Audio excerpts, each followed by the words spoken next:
Starting in just a few days, Seaworld Orlando is going to do their first ever Halloween haunt event, called Howloscream. This event has many people curious, as there's a vague amount of information that the park has provided so far. Pretty much all we know is that there's going to be 4 mazes, 4 scare zones, 4 themed bars, and 2 rides open.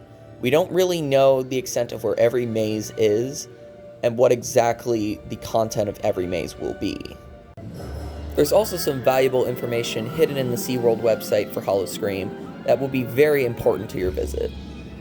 As of now, there's no official map for Howloscream, so let's try to recreate one right now.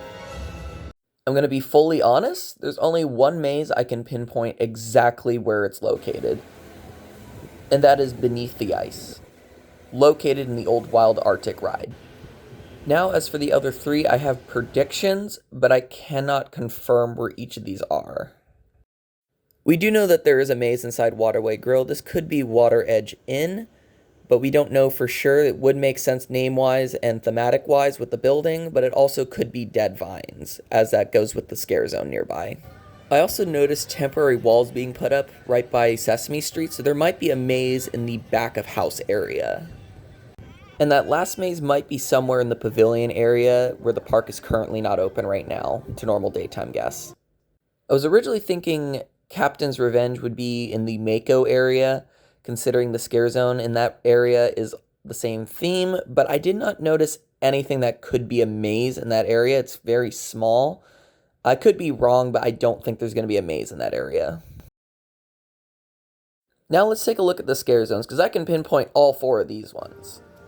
Deadly Ambush would be located behind the Orca Stadium, right next to the lake. In this area, there's definitely a lot of props and bungee jumps for actors to jump out and scare guests. I've noticed that there's a lack of lighting equipment in this area, meaning that this scare zone will be exceptionally dark compared to other ones. The only lights I noticed were those few string lights above the midway. Sea of Souls will be in the plaza where Mako is. Unlike the first scare zone we talked about, there's a lot of lighting equipment above the buildings that will shine down on the midway, so this one will be a lot more illuminated. Frozen Terror's kind of hard to pinpoint, but also not in the same way, because there's not much theming for it, but it kind of goes with the maze that's already there.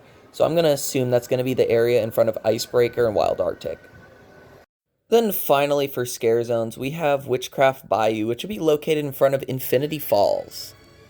This area definitely seems to be the biggest scare zone, not to mention the most themed scare zone. The entire stretch from basically Sesame Street and Orca Stadium all the way down to Nautilus Theater is absolutely themed. Howloscream will have 2 live shows, Siren Song and Monster Stop. Well, I know where one of them will be, the second one I can predict where it's going to be. Monster Stop will be located in the Nautilus Theater next to Mako. As for Siren Song, I'm going to predict it's using the Electric Ocean Theater and reusing a lot of the theatrics from it. As for the rides, only 2 rides are confirmed right now, Mako and Infinity Falls. So it sounds like Sesame Street, Manta, Journey to Atlantis, and Kraken are not going to open for this event. The park will also have 3 types of roaming scare actors outside of scare zones, so no area in the park will be safe apparently. A good thing to note is that SeaWorld is making this an adult-oriented event, so they are not expecting a lot of children at this event. They recommend that you are over 18 to experience it.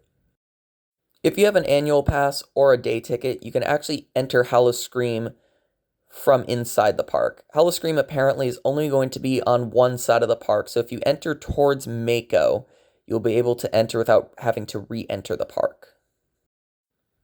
Once Howloscream starts, there'll be no re-entry, so once you enter the park, you cannot re-enter.